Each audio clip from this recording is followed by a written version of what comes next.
ইরানের সেনাবাহিনী নতুন অস্ত্র আর ভিন্ন কৌশলের ঘোষণা দিয়ে আবারও হইচই ফেলে দিয়েছে। কি সেই অস্ত্র আর কি সেই কৌশল, এটা নিয়ে কৌতূহল বাড়ছে আন্তর্জাতিক বিশ্বে।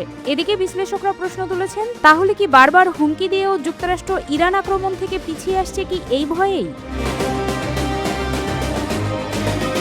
ট্রাম্পের হুমকি ধামকিতে এখন আর এক চুলও বিচলিত হচ্ছে না ইরান। উল্টো নেতানিয়াহু এবং ট্রাম্পের মাথার দাম নির্ধারণের প্রস্তাব করতে যাচ্ছে তেহরান, যা ট্রাম্প এবং নেতানিয়াহুকে নতুন করে যুদ্ধ শুরুর উস্কানি হিসেবে দেখছে অনেক সমরবিদ। চুক্তি না হলে 2-3 দিনের মধ্যে ইরানের উপর হামলা করা হবে বলে জানিয়েছেন মার্কিন প্রেসিডেন্ট ডোনাল্ড ট্রাম্প। তিনি বলেছেন, যুদ্ধ শেষ করতে একটি চুক্তিতে পৌঁছানোর জন্য ইরানের হাতে 2 থেকে 3 দিন সময় আছে। তা না হলে নতুন করে হামলার মুখোমুখি হতে হবে। লাইভ প্রতিবেদনে এ তথ্য জানিয়েছে কাতার ভিত্তিক সংবাদ মাধ্যম আল জাজিরা। এদিকে ইরানের এক কর্মকর্তা বলেছেন, যে কোনো মুহূর্তে ব্যাপক হামলার মার্কিন হুমকি দৃঢ়ভাবে মোকাবেলা করা হবে। ইরান যে কোনো সামরিক আগ্রাসনের মোকাবেলা করতে প্রস্তুত। ইরানের প্রেসিডেন্ট মাসুদ পেজেশকিয়ান বলেছেন, সংলাপ মানে আত্মসমর্পণ নয়। তেহরান মর্যাদা, কর্তৃত্ব ও জাতির অধিকার রক্ষার মনোভাব নিয়ে আলোচনায় প্রবেশ করেছে। এদিকে ইসরায়েলের ফাঁদে পড়ে যুক্তরাষ্ট্র যদি আবারও ইরানের বিরুদ্ধে আগ্রাসন চালায়, তাহলে ভিন্ন কৌশল ও নতুন অস্ত্র ব্যবহার করে নতুন ফ্রন্ট খোলা হবে বলে হুঁশিয়ারি দিয়েছে ইরানের সেনাবাহিনী। তেহরানের ভ্যালিয়াসর স্কয়ারে এক জনসমাবেশে একথা বলেন ইরানি সেনাবাহিনীর মুখপাত্র ব্রিগেডিয়ার জেনারেল মোহাম্মদ আক্রমিনিয়া। দেশটির সেনাবাহিনীর জনসংযোগ বিভাগ তার এই বক্তব্য প্রকাশ করেছে। জেনারেল আক্রমিনিয়া বলেন, ইসলামী প্রজাতন্ত্র ইরানকে অবরুদ্ধ করা বা পরাজিত করা সম্ভব নয়। তিনি বলেন, যুক্তরাষ্ট্র যদি আবারও নির্বুদ্ধিতার পরিচয় দিয়ে ইসরায়েলের ফাঁদে পা দেয় এবং আমাদের প্রিয় ইরানের বিরুদ্ধে নতুন আগ্রাসন চালায়, তাহলে আমরা নতুন পদ্ধতি ও নতুন অস্ত্র দিয়ে তাদের বিরুদ্ধে নতুন ফ্রন্ট খুলব।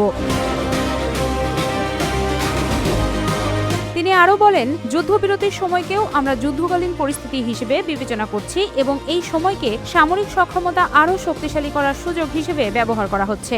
আক্রমিনিয়া বলেন, হরমুজ প্রণালীর উপর ইরানের সশস্ত্র বাহিনীর পূর্ণ নিয়ন্ত্রণ রয়েছে এবং এই কৌশলগত নৌপথের পরিস্থিতি আর আগের অবস্থায় ফিরে যাবে না।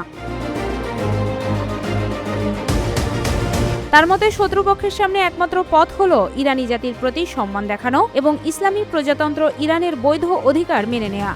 উল্লেখ্য, পাকিস্তানের মধ্যস্থতায় এপ্রিলের শুরু থেকে যুদ্ধবিরতি কার্যকর থাকলেও ইরানের বন্দরগুলোতে যুক্তরাষ্ট্রের নৌ অবরোধ এখনও বহাল রয়েছে। প্রেস টিভি জানায়, তেহরান জানিয়েছে অবরোধ প্রত্যাহার এবং যুদ্ধের স্থায়ী অবসান না হওয়া পর্যন্ত হরমুজ প্রণালী পুরোপুরি খুলে দেয়া হবে না। এদিকে মার্কিন প্রেসিডেন্ট ডোনাল্ড ট্রাম্প ও ইসরায়েলের প্রধানমন্ত্রী বেনিয়ামিন নেতানিয়াহুকে হত্যার জন্য তাদের মাথার দাম প্রায় $58 মিলিয়ন নির্ধারণ করার প্রস্তাব নিয়ে আলোচনা করছে ইরান। এনডিটিভির প্রতিবেদনে জানা যায়, ইরানের পার্লামেন্টের জাতীয় নিরাপত্তা ও পররাষ্ট্রনীতি কমিটির চেয়ারম্যান ইব্রাহিম আজিজি জানিয়েছেন, ইসলামী প্রজাতন্ত্রের সামরিক ও নিরাপত্তা বাহিনীর পাল্টা ব্যবস্থা শীর্ষক একটি বিল প্রস্তুত করা হচ্ছে। এতে ট্রাম্প ও নেতানিয়াহুকে হত্যাকারী ব্যক্তি বা গোষ্ঠীকে 5 কোটি ইউরো পুরস্কার দেওয়ার প্রস্তাব রয়েছে। আগামী দিনে এই বিলটি ইরানি পার্লামেন্টের ভোটে তোলা হতে পারে বলে জানা গেছে। প্রতিবেদনে বলা হয়, গত 28 ফেব্রুয়ারি তেহরানে হামলায় তৎকালীন সর্বোচ্চ নেতা আয়াতুল্লাহ আলী খামেনি নিহত হওয়ার ঘটনার জবাব হিসেবেই এই উদ্যোগ নেওয়া হচ্ছে বলে দাবি করেছে সংশ্লিষ্টরা। ইব্রাহিম আজিজি অভিযোগ করেন, খামেনি হত্যাকাণ্ডে ট্রাম্প, নেতানিয়াহু এবং মার্কিন সেন্ট্রাল কমান্ডের প্রধান অ্যাডমিরাল ব্র্যাড কুপারের ভূমিকা রয়েছে। এ কারণে তাদের বিরুদ্ধে পাল্টা ব্যবস্থা নেওয়া প্রয়োজন বলে মন্তব্য করেন তিনি। এর আগে ইরানি সংবাদ মাধ্যম মাসাব দাবি করেছিল, কিল ট্রাম্প নামে একটি অভিযানের জন্য $5 কোটি সংগ্রহ করা হয়েছে। এছাড়া হানদালা নামে ইরান সমর্থিত একটি সাইবার গোষ্ঠীও ট্রাম্প ও নেতানিয়াহুকে নির্মূলের জন্য $5 কোটি বরাদ্দের দাবি করে।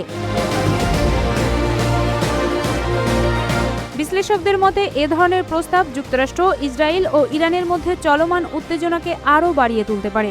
একই সময়ে ওয়াশিংটনের সঙ্গে নতুন শান্তি প্রস্তাব নিয়েও আলোচনা চালিয়ে যাচ্ছে তেহরান। তবে যুক্তরাষ্ট্রের কর্মকর্তারা বলছেন, ইরানের নতুন প্রস্তাবে উল্লেখযোগ্য অগ্রগতি দেখা যায়নি।